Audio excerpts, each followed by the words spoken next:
e-mail de service, make a statement. E o meu trabalho foi convencê-la a fazer a tese de uma maneira que não parecesse que ela estava a dizer que era ótimo as mulheres explodirem-se nos...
Distinguished guests, colleagues, students, welcome to the 20th European Law Faculties Association General Meeting and Conference, Law Faculties at the Crossroads. Rector of our university, Professor Dr. Nurcan Bach, will deliver the opening address.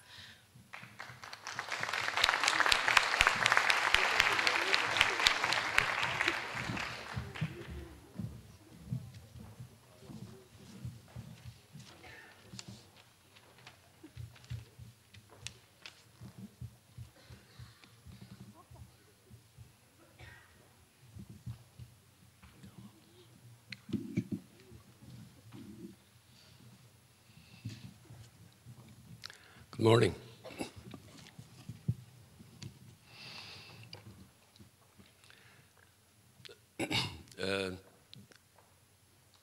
President of Elfa and Dean of Yeditepe's Law School,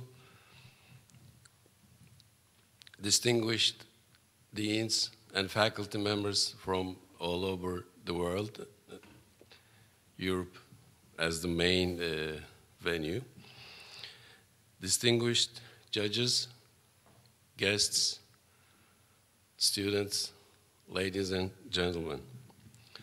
It's my privilege to welcome you all to Yeditepe University on the occasion of the General Assembly of the European Law Faculties Association.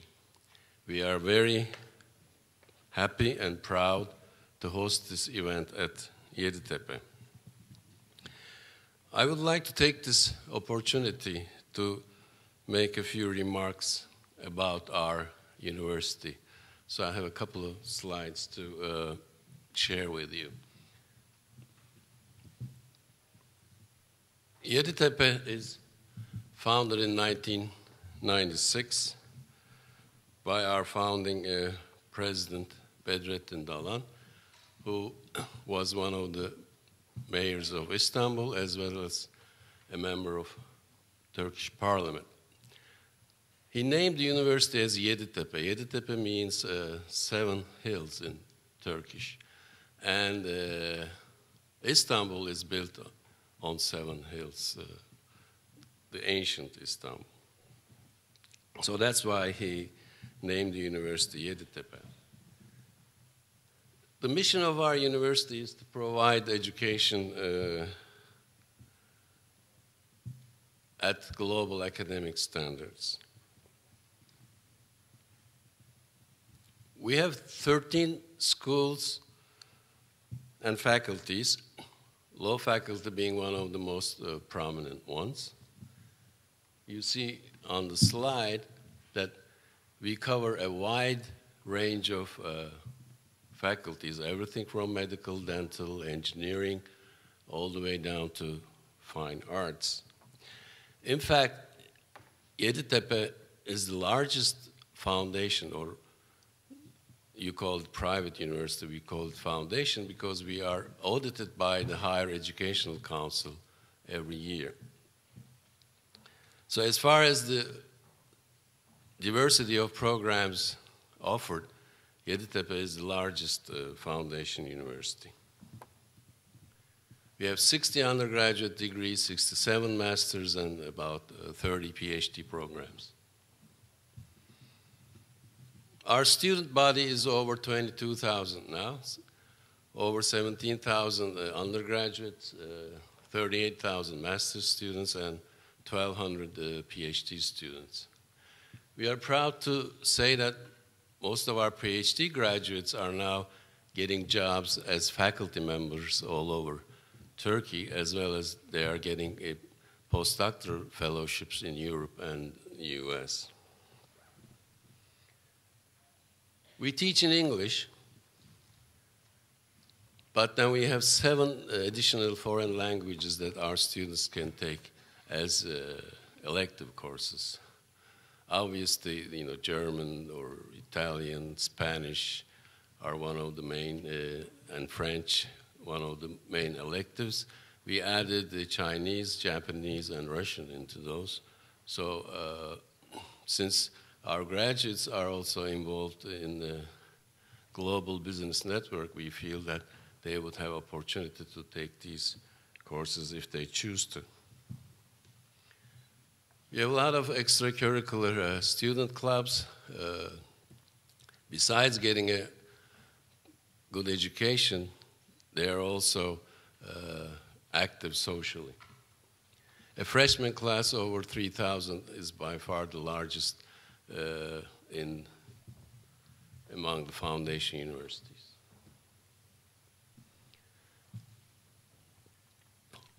For those who haven't been to Yeditepe before, you see we have a nice campus, a lot of classrooms, amphitheaters, TV studios, radio studios, and a student center that has everything that a student might need.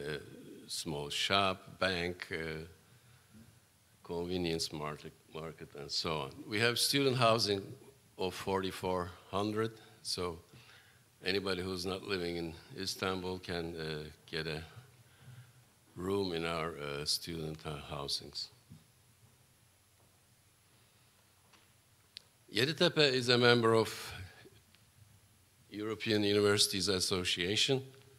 We have a multitude of exchange programs with universities all over the world. over 700. I just listed some of those up there. We are a firm believer in international collaboration in all disciplines that we teach and do research. Dental School and the Yeditepe University Hospital are accredited by Joint Commission International.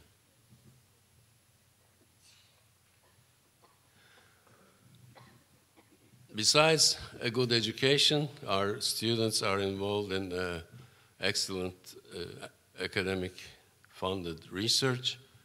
We are in the process of completing our stem cell and gene therapy excellence center. Yeditepe is a patent leader among universities in Turkey. We have about 61 patents filed, and half of those are received, others are in progress. 36 of these are international patents. We have a number of, as you see on the slide, national and international research grants. We have MOUs with the technoparks, 2 technoparks around Istanbul. We have an NDA with one of the leading software company, SAP, in Germany.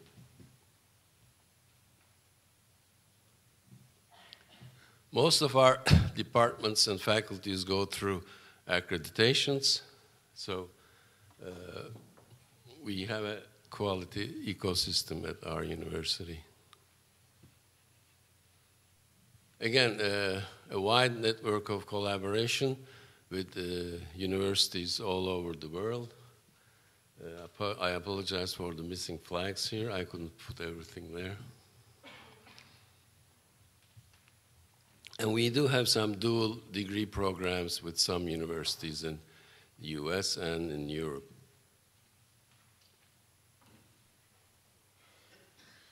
I like showing this picture as someone who lived in the US for 15 years, and I flew experiments on NASA's Space Shuttle and International Space Station. This picture was taken in one of Colombia's flights, where I had an experiment on. So this is Yeditepe from space. Thank you all for coming, and hope you have a fruitful meeting.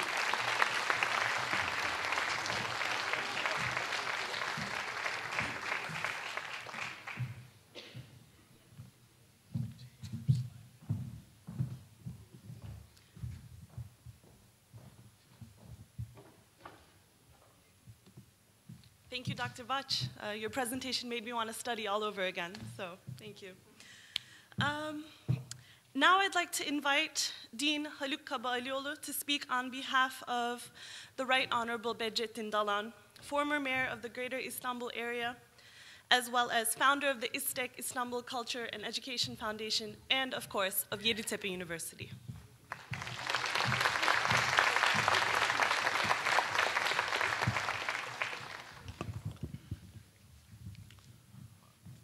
Excellencies, why do I say that? Because we have the distinguished representatives from various member states of European Union, Ambassador of Spain in EU, also Ambassador of Spain in NATO, wanted to be Consul General in Istanbul, showing the importance of Istanbul. But of course, Madrid calls Istanbul all the time, and there are important political issues to solve. We have the distinguished Consul General of Austria, and I think there are several others which I have not met in the morning.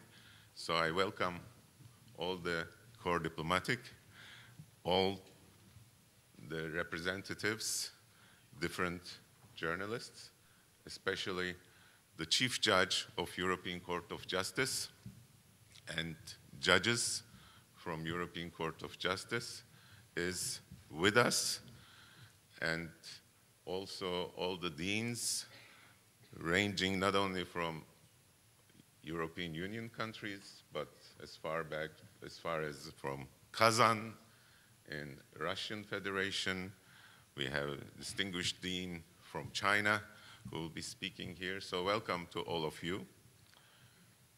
Mr. Dalan was with us yesterday evening, and that reception was organized in less than 24 hours because our original plan was to have the reception in our dentistry faculty on the terrace, which is also nice. But the recent regulation said that this is close to a high school and elementary school. You can't serve alcoholics in a place which is near to elementary school. And Mr. Dalan said, you can't have a reception without alcohols. And then he organized that in 24 hours. And outside, you see some pictures taken from Golden Horn. Golden Horn is the waterway between Old City and Pera. And when Mr. Dalan was elected in 1984 as mayor of Istanbul, he said, you know, he was a man with a mustache, young, blue eyes. He said that he's going to change the color of Golden Horn into blue, his own eyes. Everybody laughed because Golden Horn at the time was filthy. So many factories, industries, ateliers, etc., smelled terrible. It was a filthy place. And they said, oh, he's going to clean it? Everybody laughed. But before the end of his term, dolphins were jumping in Golden Horn. He invited the rowing teams of Oxford and Cambridge, together with the Turkish University rowing team, along the Golden Horn. And outside you see the pictures before and after. Although today they made some changes, Istanbul is grateful to Mr. Dalan for making not only Golden Horn. If you take the road from Kadıköy to Jawahir Hotel on the seashore, all those houses on the left-hand side were waterfront houses. But in order to alleviate the problems of traffic, he filled that place and built that road, cleaned up also around Bosphorus, and many revolutionary things. Therefore, he had 1,600 cases brought against him by those waterfront houses, etc. And such a revolutionary reforms and improvements in the city, he received so many honors, United Nations Environmental Award, PhDs, etc. And he gave great importance to this meeting. But after last night, he said he had some health problems, stomach problems, and he wanted me to read his speech to you, which he told me and dictated me, and I wrote down. So it's not a speech that I prepared for him, but this is original. Usually, you know, for people, others people prepare the speeches and present as if their own speeches. He says, esteemed representatives of European law faculties, honorable judges of the European Court of Justice, distinguished deans, honorable members of the Corps Diplomatique, and guests. Our forefathers said that the law establishes the foundations for government and society. Here, in the heart of Anatolia, the Sumers, the laws of Ur, the laws of Urgakina, Hammurabi laws, and Roman law, all were part of 5,000 or 6,000 years' efforts in securing order in society and distributing rights fairly and equally. The Corpus Juris Civilis, or the Code Justinian, the foundations of European law, was codified in this very city which you are visiting, Istanbul, in the 6th century. Different from past systems of law, the Code Justinian was the first to codify rights given to women.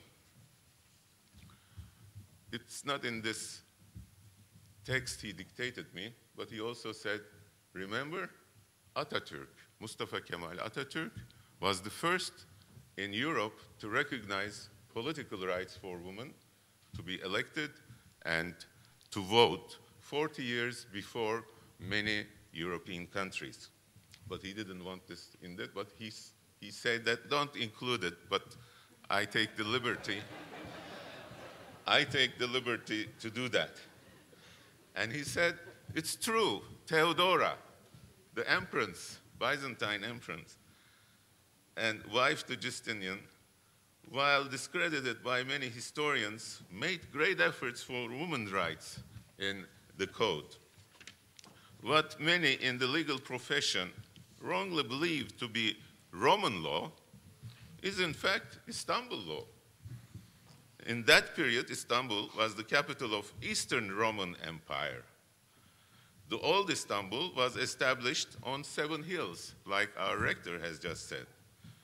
When I established this university, so says Mr. Dalan, not me, when I established this university, instead of giving my name, some foundation universities give the family name of the founder, conglomerate, etc. When I established this university, instead of giving my name, we called it 7 Hills University. That is Yeditepe, 7 Hills.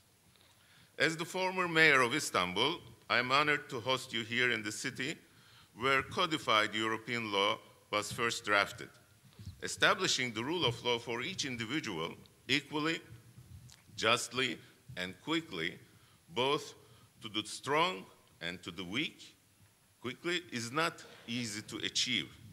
As an engineer, I pay my respect to those individuals such as Papinianus, Thomas More, and others who have given their lives without a second thought in the name of the law. I must say his historical history of law and legal knowledge, I must admit, is much better than mine. It's a shame that these days mankind still longs for the rule of law, whether it's between states or between individuals. The prerequisite to being able to implement the law equally, justly, and speedily for all people requires high-quality legal training. One cannot successfully implement the law with diplomas earned in the unregulated law faculties, which have been recently popping up like corner grocery stores and attempting to provide legal training education in big, crowded classrooms. I must unfortunately admit that here in our country, we also struggle with this issue. Furthermore, it's impossible to speak of human rights in a country where the law is not completely devoid of political agendas. Within a quality legal education, I believe that aside from legal knowledge, the character and psychology required to be a just and fair lawyer must also be well taught and actually tested. Our future lawyers must be instilled with such values and virtues that they will not abandon the beliefs the law holds dear in the face of political pressures or offers of personal gains that politicians may tempt them with. How you will achieve this, I personally do not know. Yet, you as the leaders of the legal education must find a way to determine which students are of the character and psychology to be members of this noble profession. We must sort out those who are not. In this materialist world that we live in, there is a common notion that wealth brings happiness. No, my friends, the law, and only the law, can bring happiness. Wealth is a secondary result of the law. All societies which do not prioritize the law will be doomed to remain impoverished. My wish is the establishment of a modern legal order across the world and the human rights to be accessible to all. Humanity deserves this. All of your efforts for the realization of this ideal is of great importance, and must be congratulated. I hope you will have a fruitful conference and enjoy your stay in Istanbul. Again, hoş geldiniz. Welcome to Yeditepe.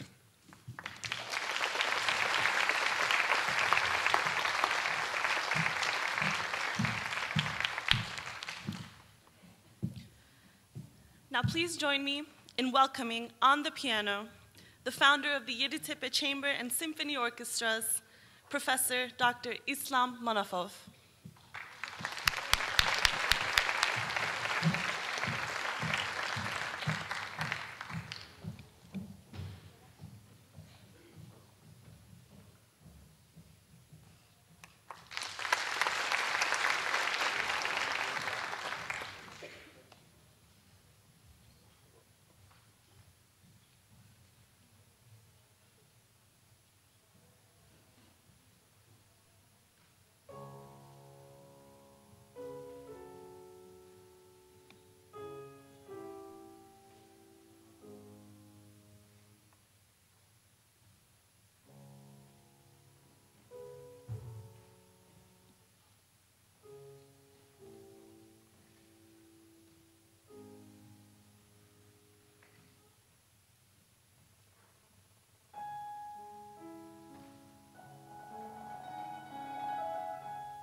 Thank you, Dr. Manafo, for that exquisite performance.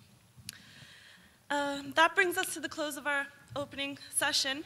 On behalf of Yeditepe University, I would like to welcome you once again to our campus. I hope you have a pleasant and productive stay in Istanbul. At this point, I would like to ask Dean Kabaylıoğlu once again to take the stage and begin today's activities. Thank you.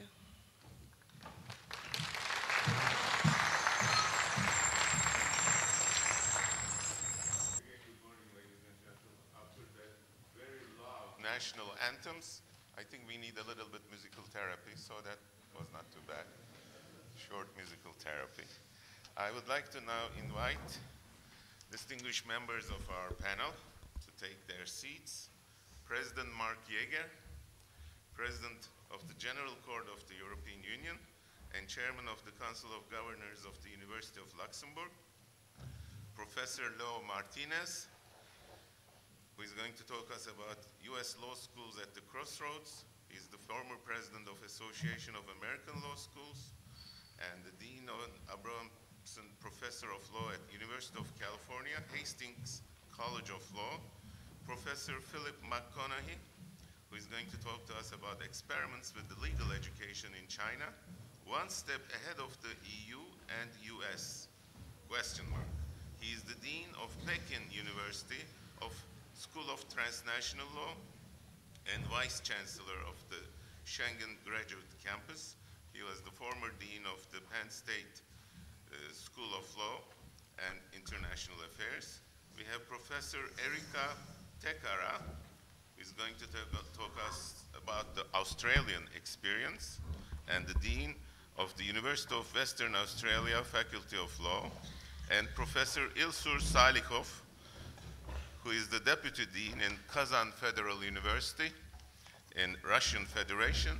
It's the Kazan Federal University of the Volga region, one of the top universities in Russian Federation. He'll talk to us about legal education in Russia. But our first speaker is Honorable Judge Mark Yeager.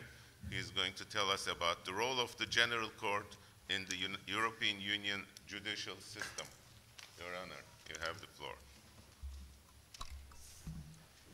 Thank you very much, dear Chair, dear Haluk, Excellencies, dear professors, dear colleagues, dear judges and friends, ladies and gentlemen. Let me first of all say thank you very much for this kind invitation. It is the very first time I have an official speech in your country, so I will remember it for a long time.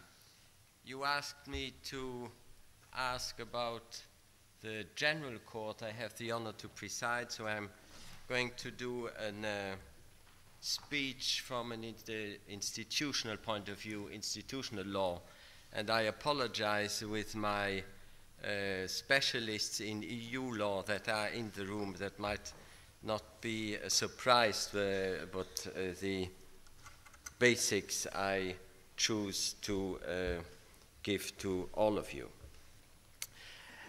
As you asked me to speak as a president of the General Court, let me nevertheless introduce with a preliminary remark in my quality as president of the Board of Governors of the University of Luxembourg.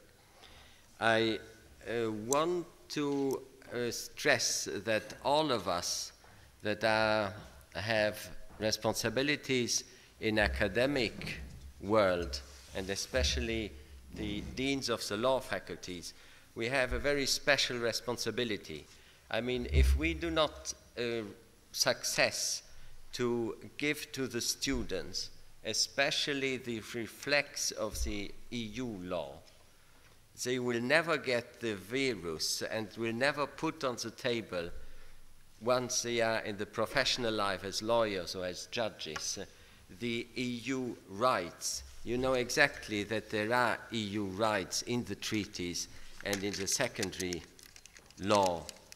And if nobody puts them on the table, the judge will never be able to respect and guarantee the respect of these rights.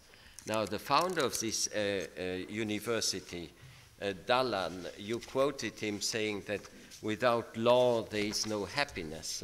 I would say without justice there is no happiness neither. So once again, all of us responsible in the education of law students, let's try to give them the reflex that they have later on in their professional life to stress on EU rights, and so give the opportunity to the judges. 3 of us are in this room to have some work to do afterwards. Now, role of the General Court of the European Union. Just a preliminary remark from the terminology point of view that might be familiar to the specialists in this room, but once again, I apologize with them. In the European Union, you have a certain number of institutions, 7 institutions. One of these institutions is the Court of Justice of the European Union. The official term is Court of Justice of the European Union. This Court of Justice of the European Union has 3 jurisdictions: a Court of Justice, a General Court, and a Civil Servants Tribunal. I have the honor to preside the General Court. We have 2 of our colleagues in this room, Chamber President Papasavas and Judge Wisniewska, are going to take the floor this afternoon. We are working at the General Court. Now, to understand a little bit about the history of the General Court, I have to stress that the General Court changed its name in 2009. At the very beginning, it was called Court of First Instance, and then after 20 years, changed its name. So that's just to allow everybody to understand. Now, why was created the Court of Justice in '86? There were mainly 2 reasons for this creation. The one was to lighten the Court of Justice, because after all these years, the Court of Justice was overloaded with cases and had no time anymore to deal with detailed factual cases. And the first reason, the second reason to create the Court of First Instance was to deal in first instance with this type of complex cases, so to create a double degree of jurisdiction. The Court of First Instance was created as a specialized court in '86, specialized in terms of subject matters and specialized in terms of parties. Subject matters, because in '86 the legislator gave to the Court of First Instance competencies only in competition cases and in staff cases for the European Union. Specialized in terms of parties, only litigants could be heard when they were natural or legal persons. The Court of First Instance had no competencies at all for member states or institutions when they were applicants. So to sum up, at the very beginning, as far as we can look back, a Court of First Instance specialized in classes of actions introduced by individuals or companies, dealing with competition matters and EU staff regulation. Then the competences of the Court of First Instance was broadened. In the first step was in '89, and we got competencies to rule on the entire types of actions brought by natural and legal persons. There was no more limited to the competition methods and staff regulation.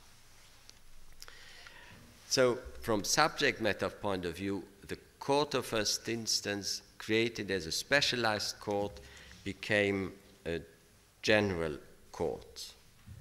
But most importantly, I think that at that time also some areas concerning cases where member states could be applicant were given to the Court of First Instance. A decade was necessary to move to this next stage.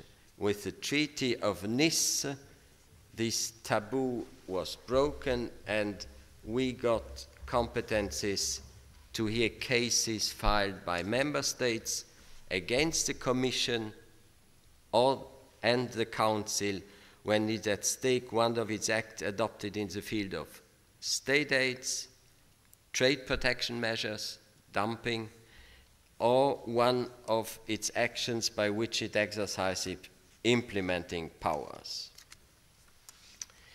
Now, this enlargement of competences leads in 2009 with the Treaty of Lisbon to the change of the name of the Court of First Instance. Court of First Instance is also a characteristic which will be changed in the time, and the General Court actually is an appellate court and it is a court for preliminary rulings. Even if this last part is only laid down in the treaties and not yet reality. Nevertheless, this Court of First Instance in 2004 lost competencies for the staff matters. The legislator decided to create, next to the Court of First Instance, a specialized court, a specialized chamber for EU cases to deal with in first instance. And the then Court of First Instance became also competent to get the appeals against the decisions of these specialized court for staff matters. So even if it was still called at that time Court of First Instance, we already got competencies in appeals matters. And another taboo, from the beginning on, the preliminary ruling competencies were reserved to the Court of Justice. And nevertheless, in the text, there was laid down the principle that also the then Court of First Instance could have competencies for preliminary rulings. In certain determined matters, these matters should have been determined by the statute. This was never implemented. So on the papers, we have this competence. In reality, we do not have them. Now, that's more or less for history. A look ahead. 2015 will be, for the General Court, a very important year because there will be two challenges. The first one is we are going to have new procedural rules. These rules have been adopted, I think, 2 or 3 months ago. They are published and they will come into force on the 1st of July of 2015. Now, I'm not going to go into details what are the new elements, but one of or two main ideas is, first of all, not to have any more an obligatory oral hearing in all cases. Now, this might be difficult to understand for some lawyers coming from an education where you say, I need to have my day in the court. Nevertheless, I mean, if you are a little bit familiar with the jurisdictions of the European Court of Justice of the European Union, you should know that we are working in 24 languages. And having the day in the court, as one can understand it on the national level, just pleading, this message has to be translated in real time in interpretation, and the fundamental message might not come over as it comes easily over if you use your national language. Another very important aspect for us as judges is that it is foreseen to limit the number of pages parties can file in front of us. Also, this is for us very important, but on the other hand, will not be very successful or sexy for the lawyers. You have to know that our one quarter of our competencies concerns real hard competition law cases. Now, if you know the amounts that the Commission is able to give as sanctions on economic operators, you might have read the other day in the newspapers about one risking 6 billion euros. And if he comes up with his lawyers and internal in-house lawyers, also international known law firms, and we say to them, just limit your pages to 20 or 50, and is at stake 500 million euros or 6 billion euros, there might be a difficult compromise to find. Procedural matters. Second really important issue, which is on the table in 2015, you have to know that we are only 28 judges at the General Court, one judge for each member state. In the statute, it is, or in the treaty, it is possible to add additional judges to the General Court. It is laid down that there should be at least one judge per member state. The treaty in Article 13 and 19 says that the Court of Justice of the European Union is composed, and I quote, if I find the passage, the Court of Justice of the European Union shall include the Court of Justice, the General Court, and specialized courts. And the same Article 19 established that the General Court shall include at least one judge per member state. Now, regarding back, creation of a specialized court was the case in 1989 with the then Court of Justice, and in 2004 with the Civil Servants Tribunal.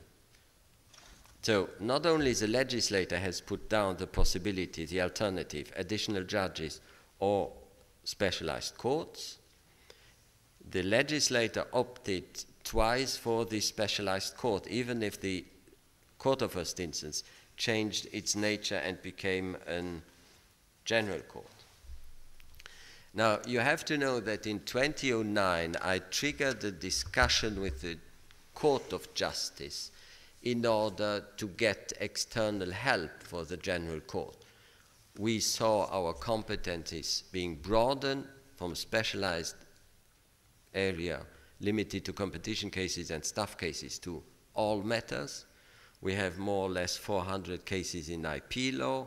We have more or less 300 cases, pending cases in restrictive measures. You know that everywhere pops up a political difficulty. The United Nations and the European Union might freeze assets of certain persons. These persons have direct action in front of us, and they can ask us to check if their inscription on the list is correct.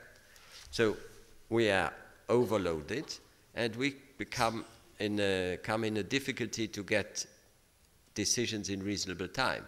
Now you know that if you have your decision after 10 years, that might not be justice anymore. So in 2009, I triggered a discussion with the Court of Justice in order to get external help. And on the table there were two alternatives: specialized courts or additional judges. We discussed over 2 years our our preference at the General Court is for a specialized court. Now, you have to know a technical point. That means in this precise area, the legislative initiative belongs to the Court of Justice, not to the institution Court of Justice of the European Union, but to the jurisdiction Court of Justice. So our first partner in discussion is, of course, the Court of Justice. The Court of Justice decided in 2011 to ask for additional judges and put aside the option proposed by the General Court. Now, just to speed up, at the end of 2014, at the political level, the 28 member states agreed to increase the number of judges. While the initial proposal to increase the number of judges was limited to 12 or 9, this initiative was blocked by the member states because they could not agree who is going to get a second judge at the General Court, and therefore they decided at the end of 2014 to add 28 judges. Now, that's for the member states. At the EU level, there is a legal procedure, legislative procedure. The European Parliament has its word to say. And now the question is in front of the European Parliament. I can assure you that at the legal committee there's a committee for legal affairs of the European Parliament, the discussion is very vivid. The final decision is not yet taken.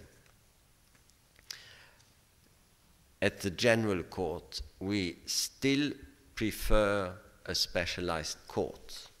We do not know what the legislator will, at the very end, decide. But there are 3 possibilities: not deciding anything,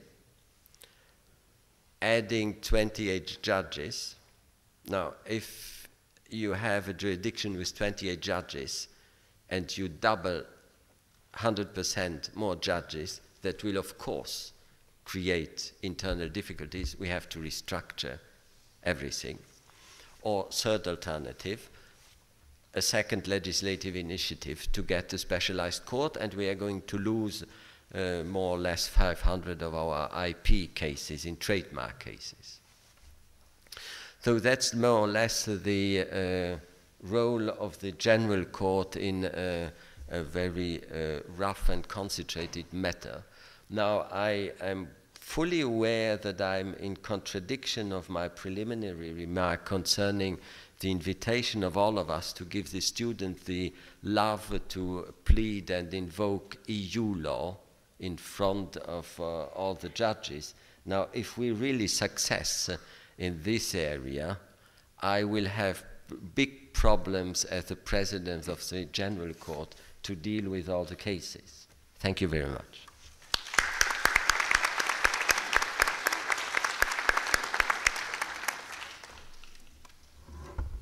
Thank you.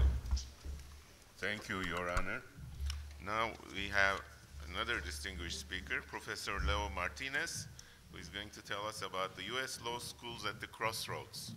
At the American Association of Law Schools meeting in Washington, there was a lot of discussion about these issues, and Professor Martinez, who chaired that prestigious institution, now will tell us about the insights.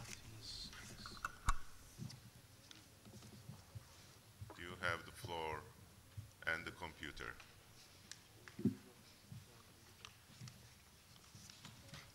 Good morning. I want to first say, I want to do two things. First, I want to express what a treat it is to be in this fabulous city and at this fine university. What an honor it is to be able to speak to the European Law Faculties Association, and what a pleasure it is to see firsthand the fabulous leader of your esteemed president, the leader of the European Law Faculties Association. The second thing I want to tell you is a brief confession.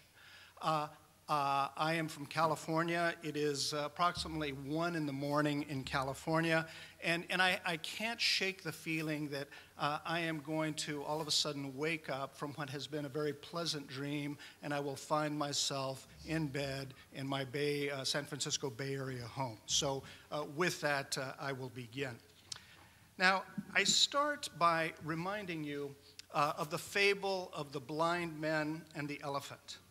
Even though each perceives the very same animal, each sees the elephant in a very different way. And so to frame what I see as a continuing dialogue about legal education, my talk is divided into 3 parts. The first part I title 3 Protagonists. The second part I title 7 Observations in 7 Minutes. And the last is Beginning the Conversation. Now, the first of my protagonists is me. And the story concerns my own decision-making regarding my career. I began law school with a degree in engineering physics, a degree that combined a full physics load, more math than math majors were required to have, sprinkled in with a heavy helping of electrical engineering. After that, I received my master's in systems analysis, to which I added 2 years as a systems analyst at a prototype telecommunications center the U.S. Army was testing in Hawaii. When I got to law school, I discovered I was the only person in my entire law school class of about 500 people who had a STEM background. In fact, it was so long ago that the acronym STEM, science, technology, engineering, and math, was not yet in vogue.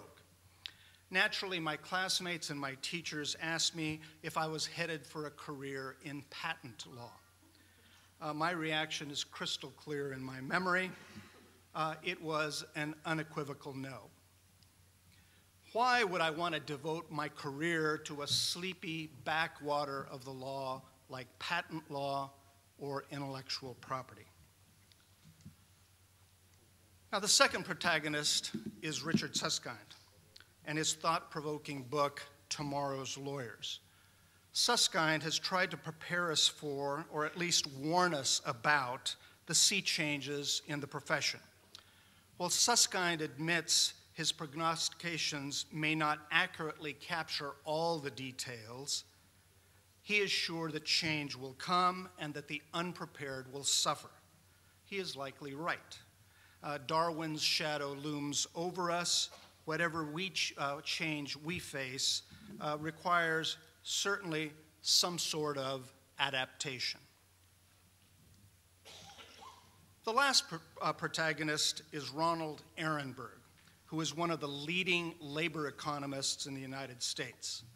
I was a visiting professor at the Cornell Law School in the fall 2013 semester, and one of the highlights of my visit was the chance to have lunch with Ron Ehrenberg. In addition to his impressive accomplishments, he treated me to a basic education in labor economists over the course of a lunch, and I have to share this with you. It doesn't get any better than this. He picked up the lunch tab. Now, one of the bits of his wisdom that I took away was that the challenge facing higher education, or the challenges facing higher education today, are incredibly enormous. And what the future will bring is highly uncertain. And he says, if there was ever a time to have a cadre of skilled researchers, that's his word, but the implication is clear, studying higher education, it is now. At the same time, he had no solution to what he saw was a looming crisis in higher education. Now, with my own lack of fortune-telling ability well established, with the uncertainty that Susskind describes the inevitability of change, and with Ron Ehrenberg's reluctance to chart the future, where are we? Now, despite my own limitations, let me go out on a limb and let me gently suggest that the future is unpredictable. Thus, it is with legal education, except there are many, many more of the blind with that many more perceptions, or in some cases, misperceptions. In this way, this explains Susskind's resort to generalities and the eminent Ehrenberg's simple exhortation without providing any kind of prescription. It may be useful, however, to talk about where we might expect to see movement. These observations I'll cover quickly. This is my taxonomy. You might have different, but I suggest this will be a useful way to frame where we might be heading. Differentiation. Like politics, most law schools are local. As such, the question becomes not how legal education will change, but rather how individual law schools will change. I use the example of the University of Idaho Law School that has enjoyed, despite the recession, a healthy rate of employment of its graduates. And it's owed all to its location. It supplies a cadre of lawyers who serve small communities in Idaho, and because it doesn't depend on big law firms in big cities, it has weathered the recession in relatively good shape. At my own law school, we have partnered with the University of California, San Francisco Medical School to create a medical legal partnership for seniors clinic. UC Hastings students develop key lawyering skills through representation of low-income elderly patients at a UCSF medical clinic. Through the clinic, students are exposed to transactional lawyering skills, including drafting advanced healthcare directives and simple wills, and advising patients on their eligibility for public benefits. UC Hastings is simply taking advantage of its location and opportunity for collaboration with UCSF, a great medical school. To borrow from the RAND formula, law schools must assess their strengths and weaknesses, opportunities and threats. Each law school is unique in this regard, and so will be each school's response. My guess is that law school differentiation will only increase over the coming years. Law schools are not divorced from their universities.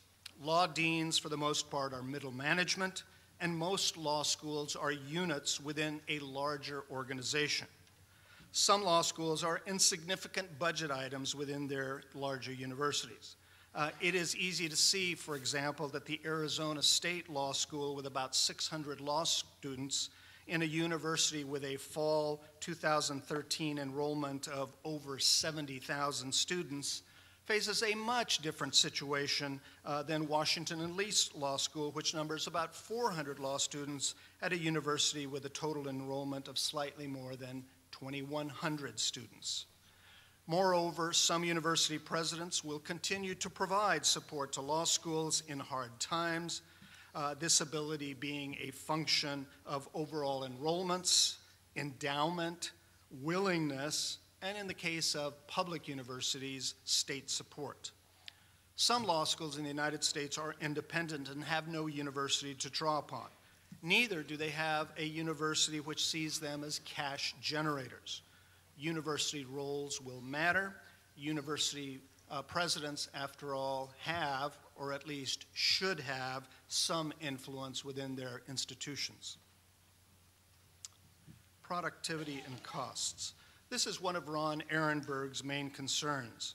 The cost of legal education in the United States has increased well beyond the rate of inflation. and this increase has not occurred in a vacuum. We have tended to mirror the increase generally of higher education throughout. In their recent work, economists Robert Archibald and David Feldman note that the high cost of human capital, especially well-educated workers like university professors, has been one of the primary drivers of cost in higher education. These increases in higher education have been paralleled in all fields that depend heavily on a highly educated workforce. Thus, fields as diverse as dentistry and investment banking have also seen similar price increases. Still, the cost of the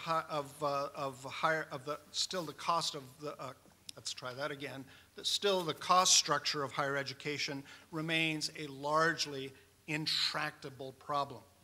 While law schools should manage expenses to revenue, costs will only decrease if we can see productivity gains. Online delivery of education may help, but ultimately my guess is that productivity gains will have to come in other areas as well. Revenue streams. In order to survive, any enterprise is at risk to the extent it is dependent on a single or small number of revenue streams. In the case of law schools, most of us depend on tuition. The majority of those schools who are not tuition dependent are public institutions that draw upon significant state support, and certainly in the United States, we have seen how public support can be less than reliable. In the recent past, many law schools have broadened their revenue bases by including LLM and non-JD programs. These help, but my guess is by themselves, they will not be sufficient. Law schools need to focus on revenue streams and how they can reduce dependence upon tuition. Needless to say, this is not going to be easy, but is undoubtedly what will be part of the mix of many solutions. The profession.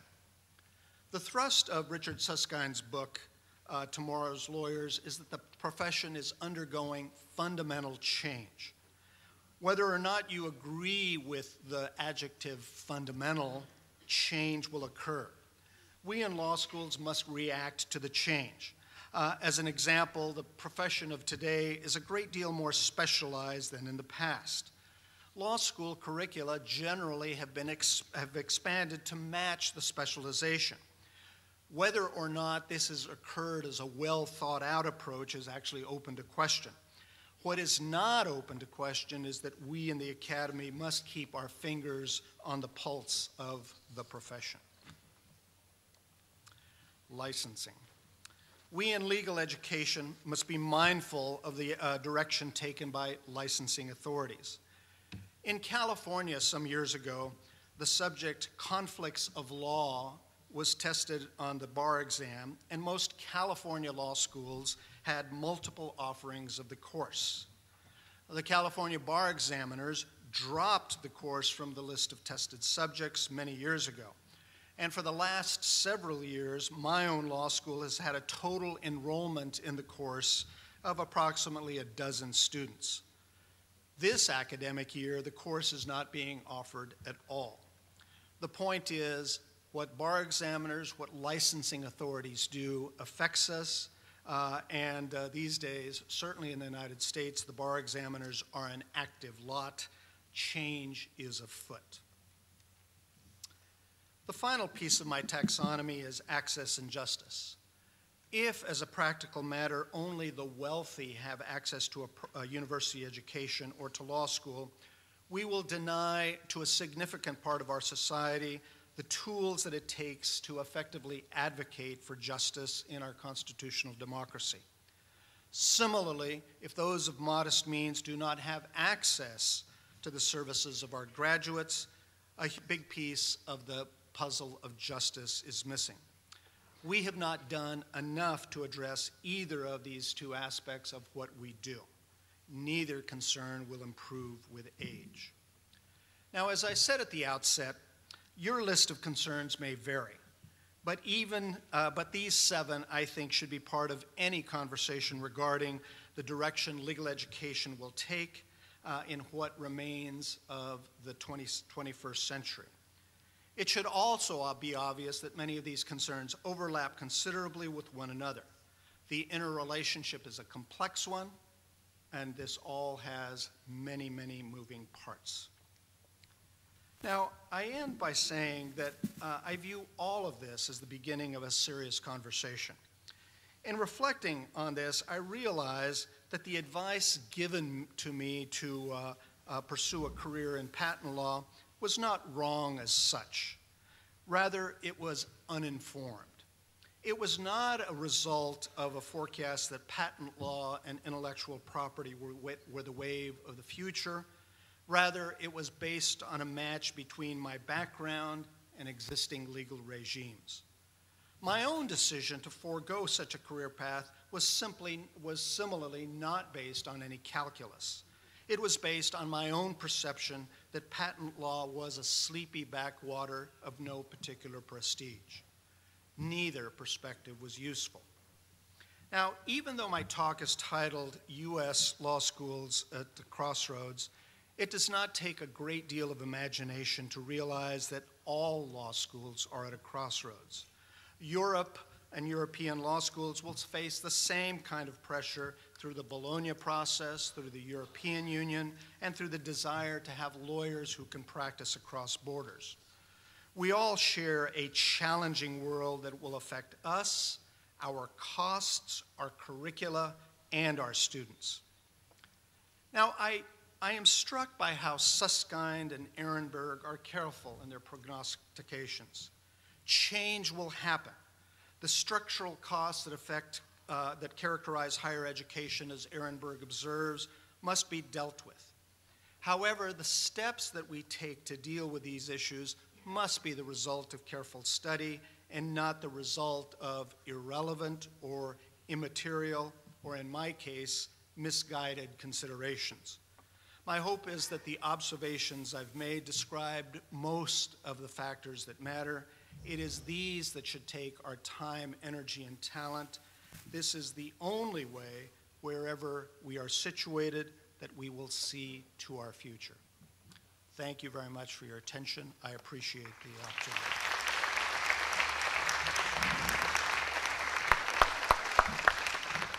Thank you, Professor Martinez.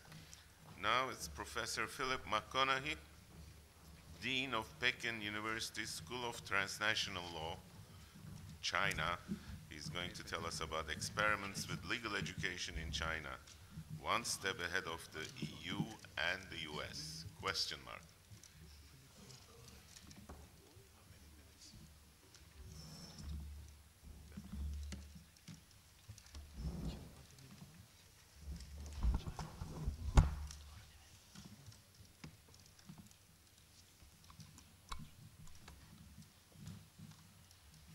Good morning.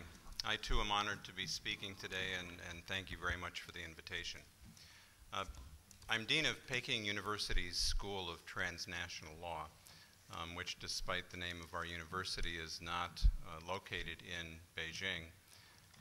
When I'm asked where we're located, I'm always a little bit tempted to say in the future, but that's not entirely correct either. The physical location of our law school is Shenzhen, a metropolis of over 15 million that was China's first special economic zone. Less than 40 years ago, Shenzhen was a fishing village of barely 200,000. Today, it is China's foremost center of innovation, home to leading universities, cultural centers, and such internet, energy, biotech, and transportation giants as Huawei, Tencent, BYD, and Ping An. Shenzhen is Hong Kong's closest neighbor, only a few minutes to the north. Together, they form the core of China's Pearl River Delta, an emerging mega-region linked by major new highways and high-speed rail, whose combined population is expected to grow to over 80 million people. The World Bank recognizes the Pearl River Delta as the world's largest, most populous urban area. International investment in the region is booming, with companies and entrepreneurs from around the world vying to participate in what seems like the limitless economic potential of the region. A prime example is the multi-trillion-dollar joint Shenzhen-Hong Kong Financial Services Modernization Zone known as Qianhai. Qianhai is touted as China's answer to Wall Street. The Shenzhen and Hong Kong stock exchanges are preparing to link as I speak. It's difficult to recall in this context the paralysis and massive devastation that gripped China during the Cultural Revolution barely 40 years ago. In fact, many of the development initiatives that are responsible for the amazing growth I've just described didn't really even take hold until the 1990s. Even more remarkable is that all of this massive economic development, economic integration and internationalization is occurring in the context of a regional legal infrastructure that is essentially in its infancy at best, to the extent it even exists. Unlike Hong Kong, with its deeply embedded rule of law and common law traditions, reliable independent judiciary, mature regulatory institutions, and an established legal profession, the mainland side of the region, where I am in Shenzhen, is a mix of traditional Chinese traditions and legal customs, imported civil law codes, judicial and regulatory institutions that have only recently begun to modernize, and a small but growing legal profession that barely existed as recently as 1990. What the inevitable economic integration and internationalization of the region will mean for the region's legal institutions is not clear. There is consensus that the legal infrastructure modernization and something approximating conventional Anglo-European notions of the rule of law are essential for sustainable development. Shenzhen's mayor Xu Qin has exclaimed on numerous occasions that the earlier the city improves its legal infrastructure, the more likely it is we will secure a sustained economic advantage. Implementing the rule of law also was the main topic of the Chinese Communist Party's 18th Central Committee meeting last October. At the same time, there is a consensus, as there must be, that the ultimate choice of legal regime will be China's, with attributes and characteristics that reflect uniquely Chinese legal and commercial practices and traditions.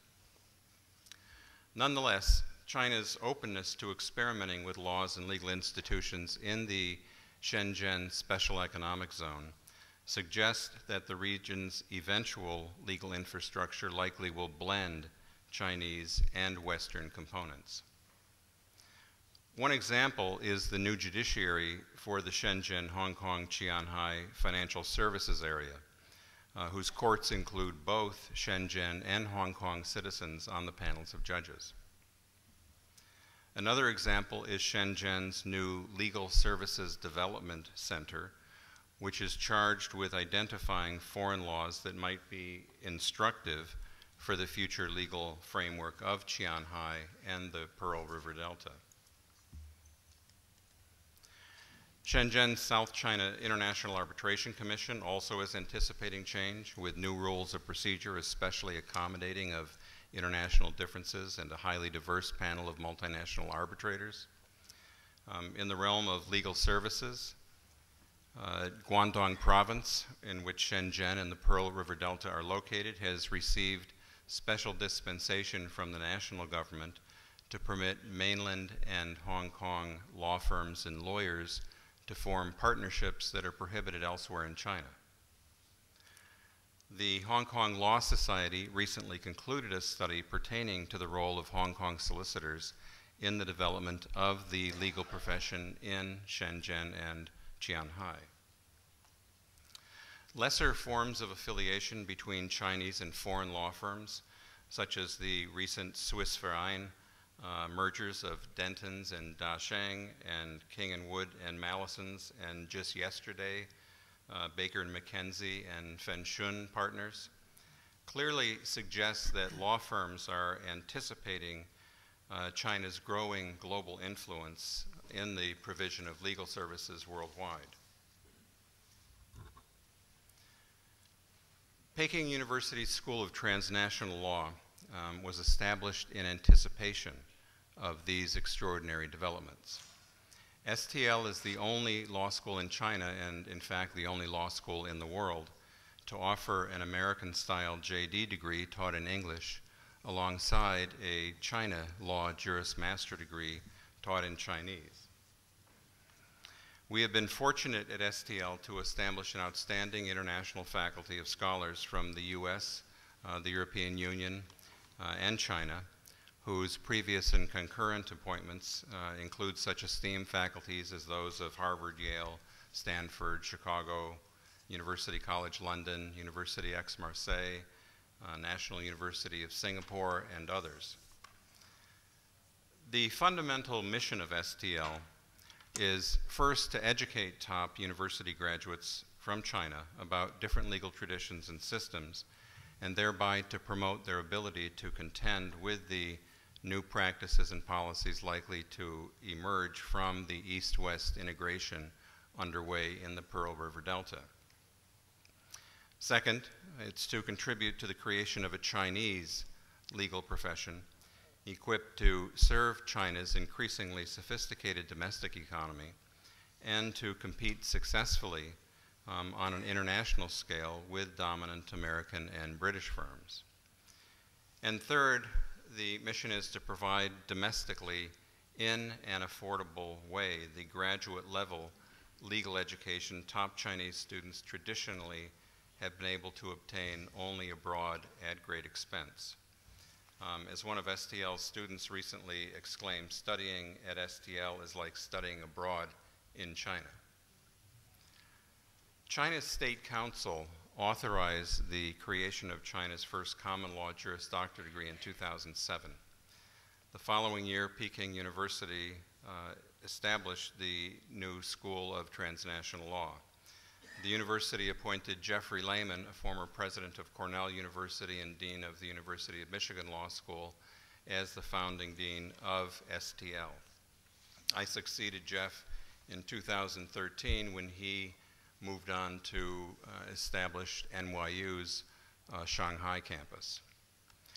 STL's students are among the best and brightest in China. In order to be eligible for admission, PRC students must either be exempt from the National Graduate Entrance Exam by virtue of being one of the very top few graduates of one of the very top few universities in China, or they must meet or exceed what's known as the Peking University cut score on the National Entrance Exam, which millions of students take every year, which is the highest cut score in China. In addition, STL students or applicants must take the LSAT exam and submit to a rather rigorous English language interview with STL's faculty. STL is still young, with only 3 graduating classes to date, but it already has captured the attention of the world's leading law firms, companies, government offices, and universities. Postgraduate placement of our graduates is nearly 100%, with leading Chinese and multinational law firms, companies, NGOs, government, and government offices worldwide. STL graduates pursuing academic careers have been accepted into advanced degree programs at several of the world's most selective universities, including Yale, Harvard, Sciences Po, College of Europe, and others. STL's 4-year dual degree JD-JM curriculum